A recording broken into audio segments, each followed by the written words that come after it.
वैसे इस वक्त जितने न्यूक्लियर फ्लैश पॉइंट बन रहे हैं उनमें अमेरिका हर तरफ एक कॉमन फैक्टर की तरह दिखाई दे रहा है।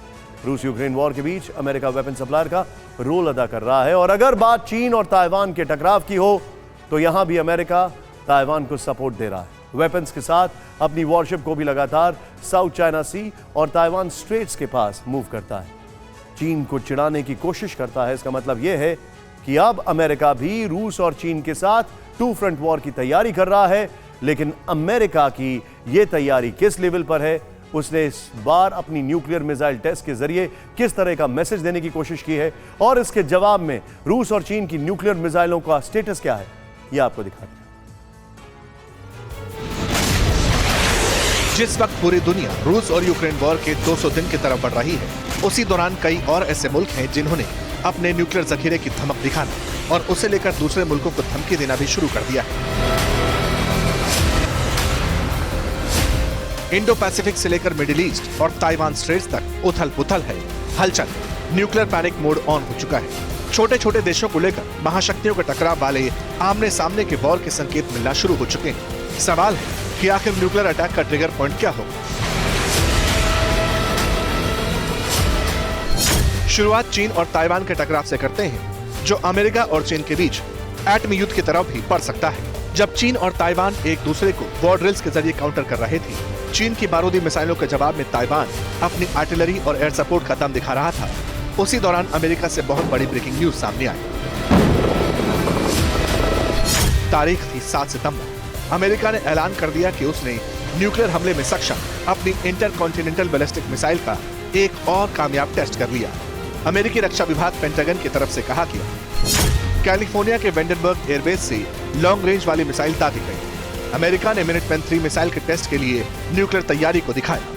पेंटागन की तरफ से कहा गया कि मिसाइल टेस्ट से अमेरिका ने अपनी ताकत को परखा है और यह देश की सुरक्षा में भरोसा जगाने वाला टेस्ट है।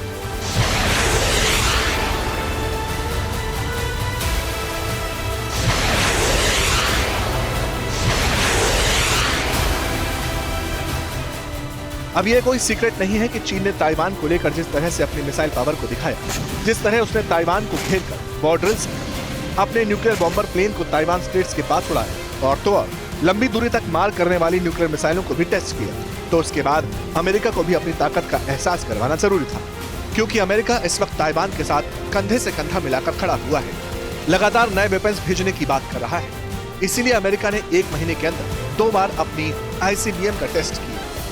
पेंटागन की तरफ से यह भी क्लियर किया गया कि मिनटमैन 3 मिसाइल ने 6720 किलोमीटर का सफर तय किया। एटमी हमले में सक्षम अमेरिकी मिसाइल की रेंज 12800 किलोमीटर बताई जाती है। इसका मतलब यह है कि अमेरिका की पावरफुल मिसाइल की जद में चीन समेत मॉस्को भी है। दावा किया जाता है कि मिनटमैन 3 मिसाइल अपने साथ 335 किलोटन की 3 न्यूक्लियर वॉरहेड्स ले जाने में सक्षम है।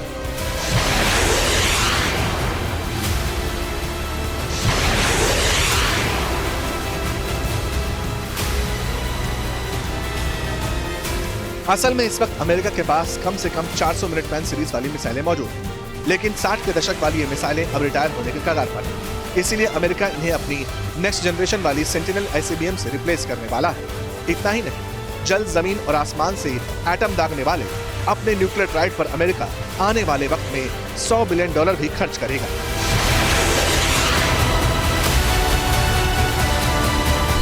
लेकिन सवाल तो यह है कि अगर अमेरिका की न्यूक्लियर पलटन तैयार है, तो इसके जवाब में चीन और रूस की क्या तैयारी है। अमेरिकी मिसाइल को काउंटर करने के लिए चीन और रूस के गोदाम में किस तरह के विनाशक हथियार मौजूद है, तो ये भी जानना दिलचस्प है। रूस यूक्रेन वॉर के बीच ही पुतिन विनाश का नया औजार सामने रखा, जब अचानक सरमत मिसाइल के टेस्ट का ऐलान किया। रूस का दावा है कि सरमत मिसाइल की रेंज 18,000 किलोमीटर तक है, जो अपने साथ 15 न्यूक्लियर वॉरहेड ले जाने में सक्षम है। ताइवान से टेंशन के बीच चीन ने भी अपनी मिसाइल फोर्स को एक्टिव कर दिया। चीन के पास भी ICBM के तौर पर DF-41 मिसाइल मौजूद है। चीन के DF-41 मिसाइल की रेंज 12,000 से 15,000 किलोमीटर बताई जाती है। कहा तो यह भी जाता है कि चीन की यह मिसाइल 10 एटम बम ले जाने में सक्षम है।